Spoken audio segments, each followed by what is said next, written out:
আসসালামু আলাইকুম, কেমন আছেন সবাই? আশা করছি ভালো আছেন। তো আজকে সানাই মাহবুব সম্পর্কে আরও কিছু কথা আপনাদের সাথে শেয়ার করব। বিশেষ করে আপনারা জানেন যে সানাই মাহবুব যে আদালতে কেন গিয়েছেন বা কোর্টে কেন গিয়েছেন, তার স্বামীর বিরুদ্ধে বলতে গেলে যে তিনি আদালতে একটি মামলা করতেই মূলত তিনি আদালতে গিয়েছেন।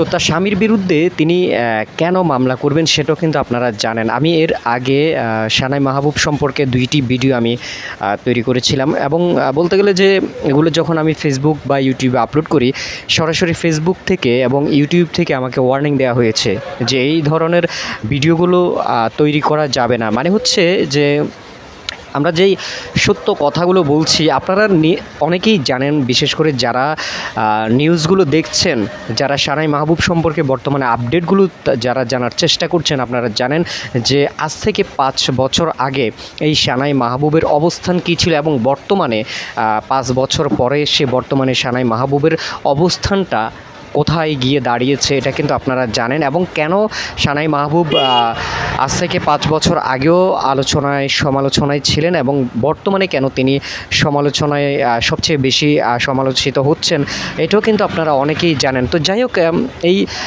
ভিডিওগুলো আসলে তৈরি করছি বলতে গেলে যে সত্য কথাগুলো বলার জন্য, কিন্তু সেটা হয়তোবা হচ্ছে না, কারণ এই সত্য কথাগুলো বলার কারণে আজকে ইউটিউব থেকে আমাকে ওয়ার্নিং দিয়েছে আমার চ্যানেলে, তারপর হচ্ছে আমাকে ফেসবুক থেকে আমাকে ওয়ার্নিং দিয়েছে যে এই কথাগুলো বলা যাবে না, মানে সত্য কথাগুলো আসলে আমি বলতে পারবো না।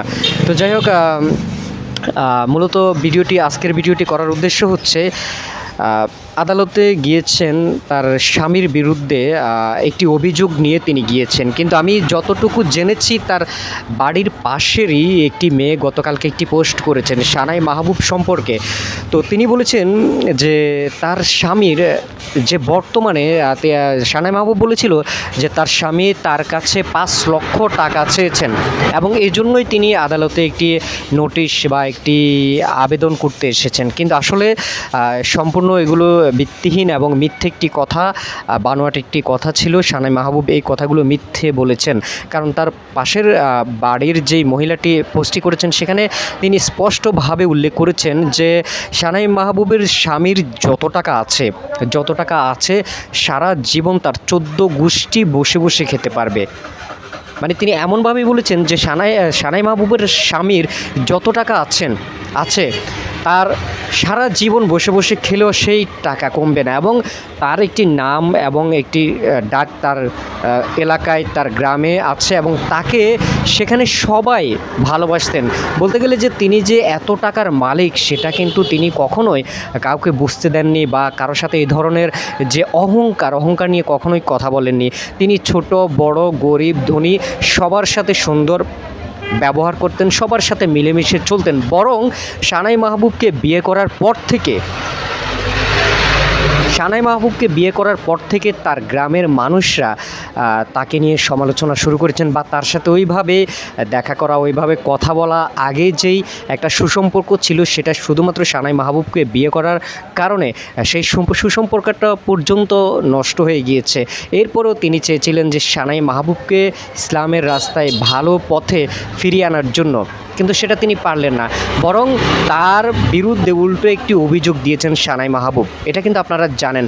এবং সানাই মাহবুব এর আগেও কিন্তু অনেক সমালোচিত হয়েছে এই ধরনের কাজগুলো করে। তো আমরা নিঃসন্দেহে আমি বিশ্বাস করি যে যেই মহিলাটি এই পোস্টটি করেছেন, আমি মনে করি যে তিনি সত্য কথা বলেছেন, তিনি সত্য আপডেটটি দিয়েছেন। এবং যে আদালত সম্পর্কে বা কোর্ট সম্পর্কে যেটা বলবো, যে একটা মানুষ, আমি গেলাম একটা মানুষের বিরুদ্ধে একটা অভিযোগ নিয়ে, কিন্তু এই অভিযোগটি আসলে কতটুকু সত্য সেটা কিন্তু প্রশাসনের যাচাই করা উচিত। ঠিক সানাই মাহবুবের যে হাজব্যান্ড বা সানাই মাহবুবের স্বামী বলেন, তার বিরুদ্ধে যে অভিযোগটি নিয়ে তিনি আদালতে গিয়েছেন, কোর্টে গিয়েছেন, এই অভিযোগটি আসলে কতটুকু সত্য প্রশাসন ভাইদের দৃষ্টি আকর্ষণ করে বলবো যে আপনারা অবশ্যই যাচাই বাছাই করবেন, কারণ এই ধরনের মেয়েদের কারণে কিন্তু আজকে বাংলাদেশে অনেক মেয়েরা আজকে অনেক খারাপ চিন্তা ভাবনা, অনেক খারাপ সিদ্ধান্ত নিচ্ছেন। কারণ আজ থেকে ৫ বছর আগে তিনি যেই ভুল সিদ্ধান্ত নিয়েছেন এবং সেই ভুল সিদ্ধান্তটি নেওয়ার কারণে আজকে দেখুন তার শারীরিক গঠনটির কী হয়েছে। আজকে দেখুন তার দিকে একটা পুরুষ কখনোই একটা পুরুষ তাকে বলবে না যে তাকে আমি বিয়ে করব।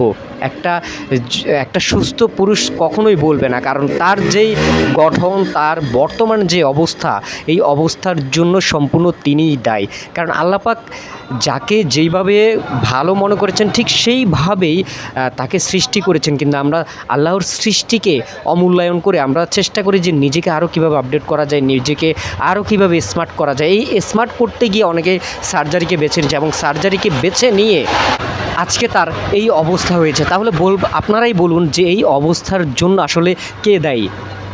অবশ্যই কমেন্ট করবেন। আজকের ভিডিওটি এ পর্যন্ত। ভালো থাকবেন, সুস্থ থাকবেন। আল্লাহ হাফেজ, আসসালামু আলাইকুম।